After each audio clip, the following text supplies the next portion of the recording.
Assalomu alaykum kanalimiz a'zolari. Sizlarni bugun kashtachilik san'ati bilan tanishtiramiz. Avvalo, videoga like bosib, kanalimizga a'zo bo'ling. Biz bundan xursand bo'lamiz. Kashtachilik nima? Kashtachilik bu turli matolarga igna va ip yordamida naqshlar, rasmlar yoki bezaklar tushirish san'ati. U milliy hunarmandchilikning ajralmas qismi bo'lib, ko'plab xalqlarda alohida an'ana sifatida rivojlangan. O'zbekistonda kashtachilik asosan kiyim-kechak, uy-ro'zg'or buyumlari, milliy liboslar va bezaklarda qo'llaniladi. Tarixi. Kashtachilik qadimiy hunarmandchiliklardan biridir. O'zbekistonda u 1000 yillik tarixga ega. İlk kashtachilik namunalarini arxeologik qazishmalardan topilgan qadimiy matolarda uchratish mumkin. Samarqand, Buxoro kabi shaharlar kashtachilik markazlari bo'lgan.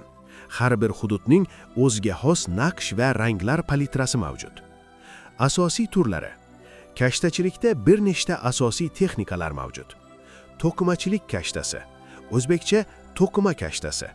Matoga to'qilgan yoki ip orqali chizilgan geometrik naqshlar. Ko'pincha milliy liboslarda va devorda bezak sifatida ishlatiladi. Chiziqli kashta. Oddiy chiziqlar va egri chiziqlar yordamida naqsh chiziladi. Odatda gilam, sochiq, choyshab va liboslarda qo'llaniladi. Savdo kashtasi yoki satin stitch. Matoning yuzasini to'liq yoki qisman ip bilan qoplash orqali naqsh yaratish. Rang-barang va juda nafis ko'rinadi. Xon kashtasi. Milliy uslubdagi an'anaviy o'zbek kashtasi. Odatda gul va geometrik shakllar bilan ifodalanadi. 3D yoki volumetrik kashta. Naqsh matodan yengil ko'tariladi, 3 o'lchamli effekt beriladi. Asosan zamonaviy libos va interyer bezaklarida ishlatiladi. Asbob va materiallar. Iplar, ipak, jun, paxta, metall iplar. Ignalar, turli o'lchamdagi, ba'zan maxsus qirralarga ega ignalar. Matolar, paxta, ipak, atlas, arzonroq matolar ham ishlatiladi. Qo'shimcha, halqa, xup, matoni tarash va chiroyli kashta qilish uchun. Kashtachilikning foydasi: madaniyatni saqlash va avlodlarga yetkazish.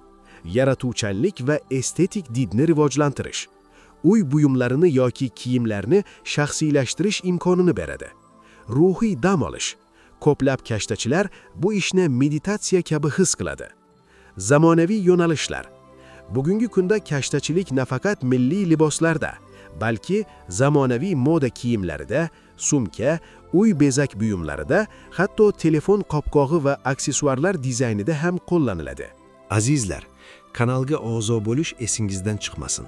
Keyingi videolarimizni o'tkazib yubormaslik uchun qo'ng'iroqchani bosib qo'ying. Barchangizga rahmat. Sizlar bilan Shah Style bo'ldi. Ha, yana bir gap. Biz paddozlik san'atini o'rgatish uchun onlayn kurs boshlaganimizdan xabaringiz bor. Kurslarimizga yoziling. Biz sizlarni professional darajada tayyorlab, kuchli paddoz bo'lishingizga yordam beramiz. Aloqa uchun +998 90 415 24 45. Biz bilan bog'laning.